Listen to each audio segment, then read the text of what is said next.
Hey, we're here. We're here for a special Thursday night edition. As I used to say sometimes for Viking Mo when we used to do MFNF Moose Friday Night Football.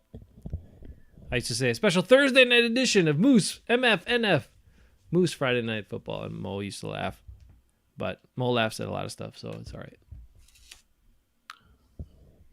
Sometimes. You laugh at almost nothing. That is true. Why is that? Why do you laugh at almost nothing? Because I'm the funniest guy. So you're the funniest guy. You got to hear something really funny to make you laugh. If it's not funny, then you're like, okay, well. Well, I have news for you funny. before we get into Packer news. Got news for you. You're looking at a FEMA accredited response person now. I don't know what that means. I don't know what that means either, but I have a certificate that says I am accredited emergency response person in my role. So I passed the exam today. That makes me kind of scared, actually. Hey, That means that someone is going to have their life depending on your quick thinking and actions. no, because That I makes wouldn't me be concerned. I wouldn't be the oh no, I can't remember the terms 'cause I just rammed it all in my brain. I wouldn't be the commander or the person in charge. I would be the public information officer. So I'd be the person communicating with the public about the disaster or emergency or what's going on, that sort of stuff. Huh. I've never been accredited PIO before. Now I am. Look at that. Magic. Anyway. Ooh, I have I don't even know what that means. I don't even know what it means either. And I didn't know I was going to have to do it. But all of a sudden they're like, you got to do this thing. And it was like a 2-hour course. I had to online do by myself. And then I had to pass the test right after that. Oh, I don't want to do any tests ever again. I did Just it. the Wonder Rick was enough. Wonder Rick was a good test. Good. All right. So you got a video for tonight. But Well, it's not. It's nothing special. It's just showing a couple plays from the Eagles game on the drive before Jordan Love got in the game. Oh, okay. Or maybe it was well before that. I don't know. It just shows why David Bakhtiari needs to be traded, why Josiah DeGuara is awesome, and why let's see what else. That's about Aaron Rodgers is not that awesome.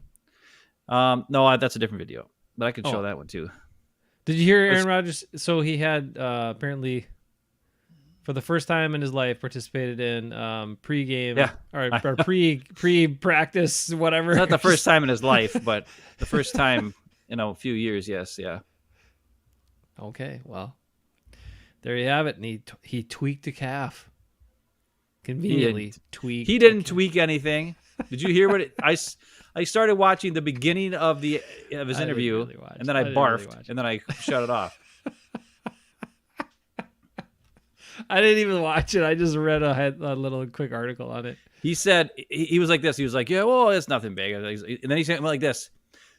Yeah, kind of tweaked a little bit. So then he went like this. Here, get me live on the screen so everybody can see, big on the screen. I gotta make the Aaron Rodgers face. Oh, the big one, like this one. So he's like, so yeah, I tweaked a little bit, but it's nothing serious. Just need a little. Just so I took a Veterans Day off. And then he laughed. Veterans Day off on his second day of OTAs. He couldn't even go 2 days in a row actually working. So, not surprised. But I also don't care because he's no longer with us, so thank God. It's hilarious. But he's such a dick. He really is. He really is just a freaking dingle mart. Well, unfortunately, we have to talk about him again a little bit because of the what's happened since he's left. But anyway, big news earlier this week, of course, was the Packers. So, they finally got what they wanted, what they've been working for, what they've been trying to lobby for so hard to get the NFL to go for, which was the NFL draft in Green Bay in 2025. Did you ever think that was actually going to happen when they did all this and said, this was a goal, they're going to make this happen, they did all these things? Did you really think it was going to happen? The NFL was going to come to Green Bay for the NFL draft? You did? I did, yeah. Oh, Yeah. I mean, it's not it's like, become such a big deal though that I kind of thought they were going to be like, well, it's just too small. There's not enough hotel rooms. There's no. not enough this and that. Blah blah blah. No, I mean, no. could be snow in April in Green Bay, right? I mean, it could happen. The reason why I'll say this, the reason why is because the Packers will never host a Super Bowl ever. That's true, right? So this is the only thing they could do.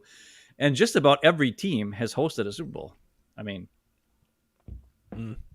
pretty much, except for like the Bears, but they suck. And their field's And terrible. their field is terrible. Yeah, so nobody would ever want to do that. And the Packers is too damn cold. They're never going to happen. Like even when the Vikings hosted one a few years back, but that's indoor stadium. Lions, that's an indoor stadium if they wanted to host one. All the other stadiums in the league are pretty much, like the Cleveland and Steelers. I mean, they'll probably never host a Super Bowl. But so that's why, like, I honestly believe like Cleveland will get it. Pittsburgh will get it eventually. All these teams will be able to do that. I know this year it's supposed to be in Detroit or 2024.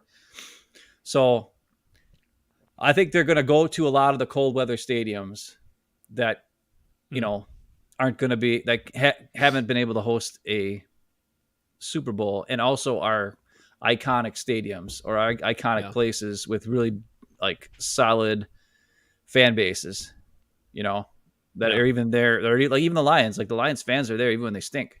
Yeah. So, you know what I mean? And that's why I'm not surprised at all that the Packers are there. And I don't, I think it's awesome. So yeah, it's cool.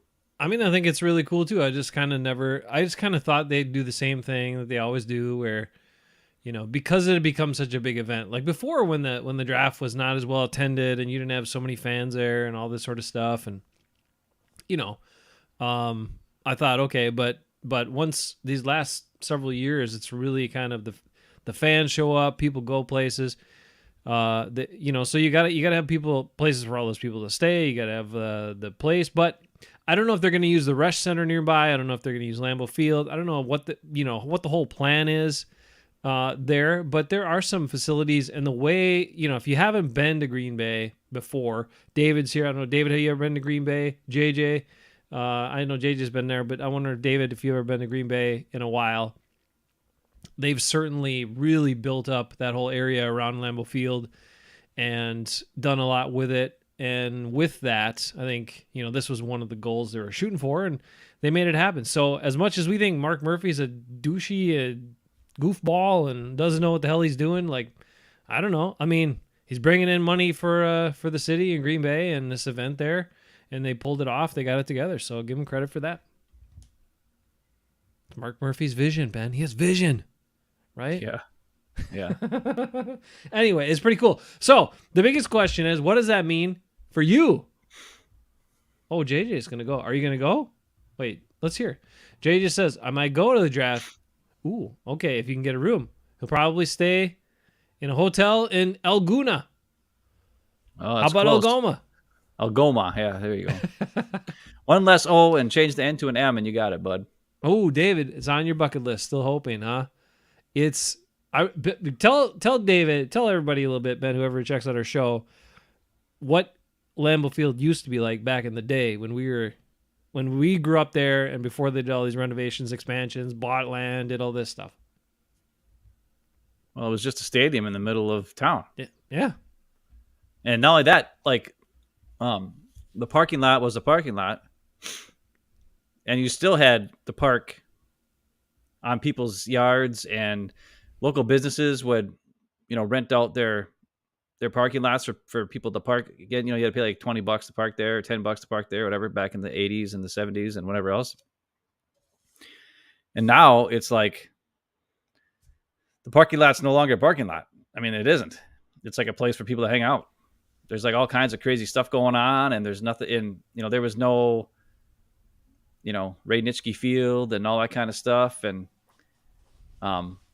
it was a lot different, and we used to go, but it was also a lot easier to get to, go to training camp and stuff. Nowadays, I mean, it's still pretty good. I mean, they have a parking lot there if you get there early enough and that sort of thing. But the games are, I mean, the last time I went to a game, we just got dropped off. Somebody, I think our brother-in-law Andrew he dropped me and Dad off at the stadium because it's impossible to try to park there. It's just nuts. It's way easier. So, I mean, that's one thing that's going to be difficult. I mean, it's one thing to have an area downtown or a place, that's like, I was actually surprised they didn't. Like, they're never going to build a parking ramp, first of all, because that helps the local businesses. A lot of these local businesses and these places sell, they rent out their parking lots for Packer fans to park and whatever, and visiting fans to park their cars there. So it's really weird. There's not not great parking. So I mean, an event that's going to be this big, I'm assuming they're going to have a couple different stages. This last one with the Chiefs there was like a bands playing the whole time. Like a total different stage over here. They had the main stage, and then they had another stage over here. You also are going to have the ESPN guys. You're going to have the NFL Network guys.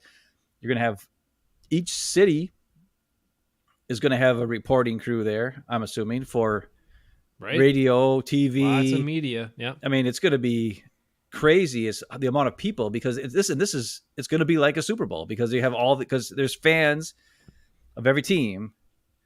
There's reporters from every team who have to cover this, and they want to meet the players, talk to the players. You got the national media, you got all this stuff. Plus, they're flying people in to do things. There's going to be a lot of issues, I'm sure, but it seems like they probably have answers, or else the NFL would have never okayed it, right? Like, they must have a plan of some sort. Oh yeah, I'm sure they got all that stuff figured out, what they're going to do with everything, and I'm sure they'll probably do, there'll be probably a bunch of shuttle services and stuff like that from hotels and places. The city will probably arrange that if the hotels don't have it. Interesting here. David said, I flashed it up before. I walked on Lambeau Field in 1979 when he was stationed in Chicago. Well, all right, that's cool. It's way different now, David. I'm telling you that. The field isn't, but the stadium and everything around there is so much different. And then JJ went to, as a younger lad, went to a game in Milwaukee Stadium, went to games there, and the last game at Milwaukee Stadium, huh? Yeah, that was a long time ago too. Yeah, I can remember watching. That was one of the craziest times because they played on the baseball field, and both teams are on the same sideline. Yep. So like, guys are running, like if the team was in the red zone, half of the guys were running all the way from like the 30-yard line to run all the way down there to change, the switch over guys, get substitutions in and stuff. So if you're on defense, it was pretty rough. If you were a D lineman and you had to do a substitution from the far sideline, you were ready to come back out of the game by the time you got over to the ball. If you're on the opposite side, if you had to run that far just to get in the game. Can you imagine those fat defensive linemen nowadays? It would be, I mean, not nowadays, but even even back then, I'm sure it was pretty rough. We had plenty of big guys back in the day. Yeah. They must have given them extra bonus, a couple seconds to get there. Probably. That wasn't part of the play clock, I would guess. Right.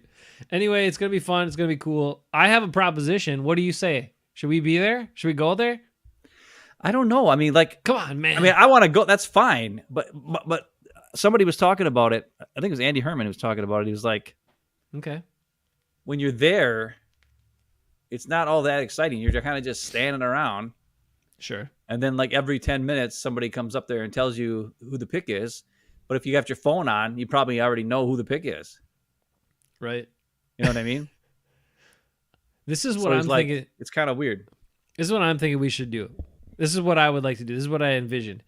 You and I should go there, but show up early before the draft actually starts, where the hardcore fans are like showing up, standing around. Interview them, like stop in and just like walking around, trying to catch up with people, find out what team they're there for, what they're there about, do some of these kind of on the spot interviews with them, and then put that out on our channel. And then we'll go back to like hotel room or mom and dad's or whatever. We'll watch the draft when it's actually happening.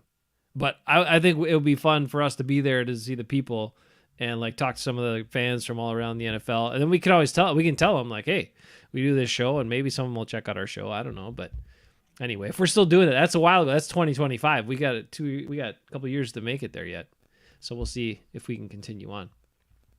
I don't know. But anyway, that's what I'm thinking. That's my initial thought. I don't know what you think about that, but whatever. We'll see. Could be fun. I'm sure we get find some crazy charged up fans, and it could be pretty fun. But we'll see how it goes. See where we're at. All right. The other big news that I wanted to talk about. You had some videos, but I wanted to talk about. Have you noticed anybody out there, Ben? I'm talking to you at the moment, but anybody else in the chat, JJ, David, anybody else who might show up?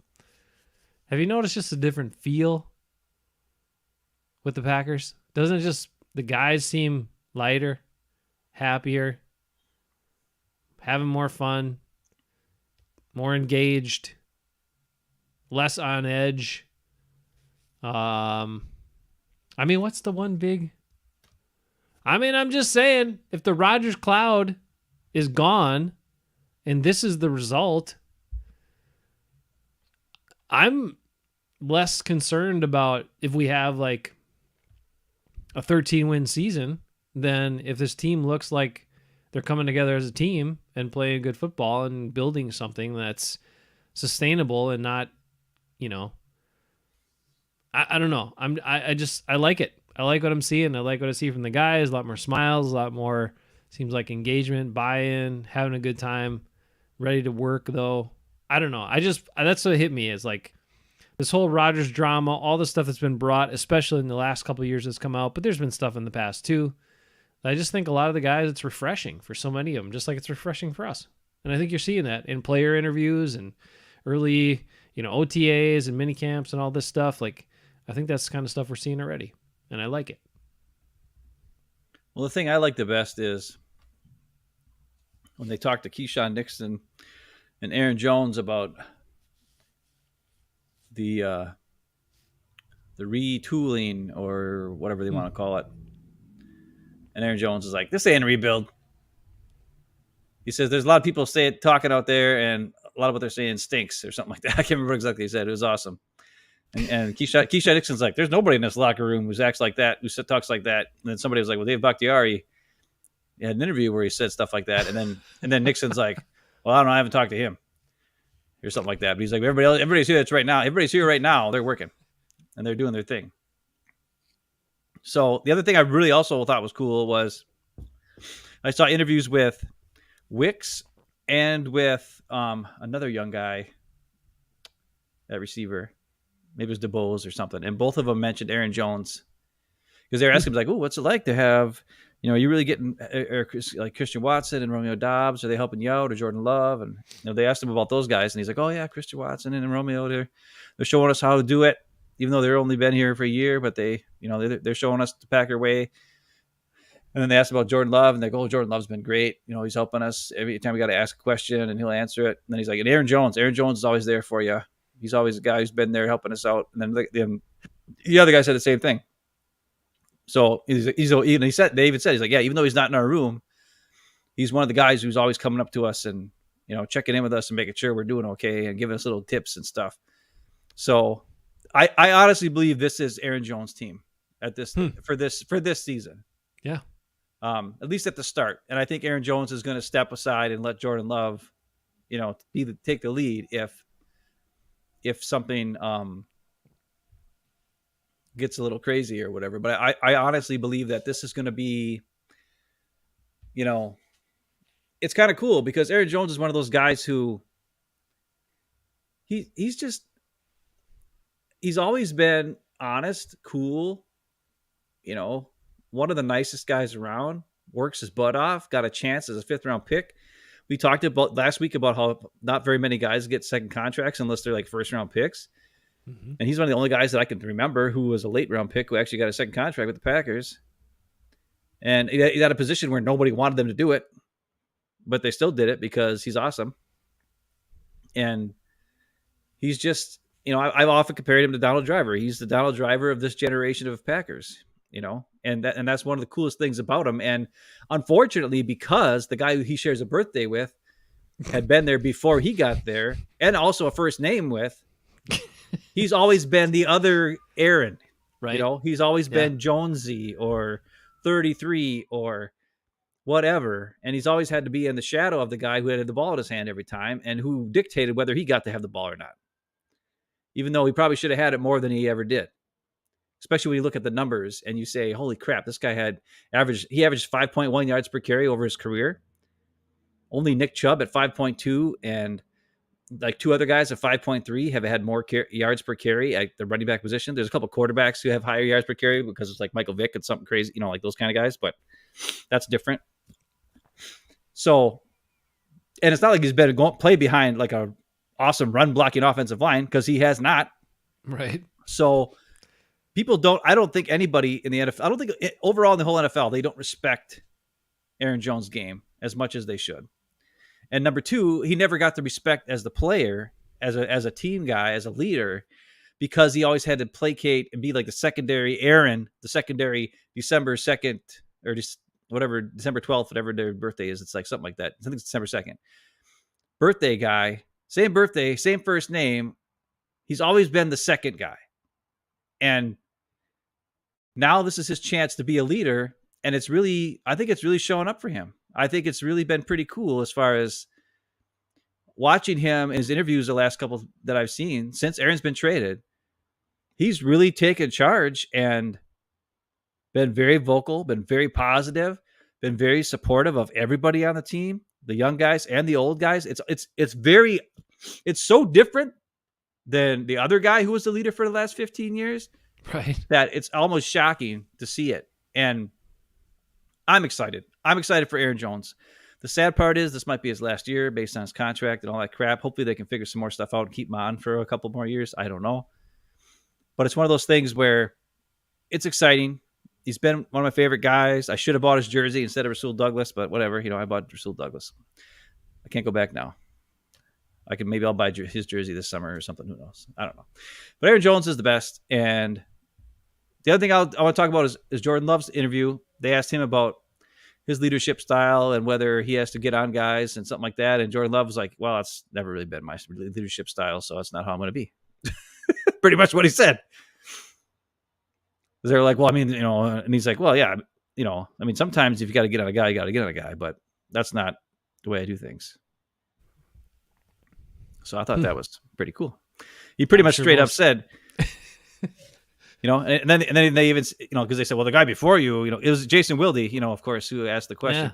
Yeah. And he was like, well, the guy before you, you kind of get on guys and blame on them and say that they're, screwing stuff up and right in the media and all this sort of thing. And, is that something that, you think you might have to do something like that or whatever? And Jordan Love's like, that's just not the way I do things. And that's not the way I'm going to do things.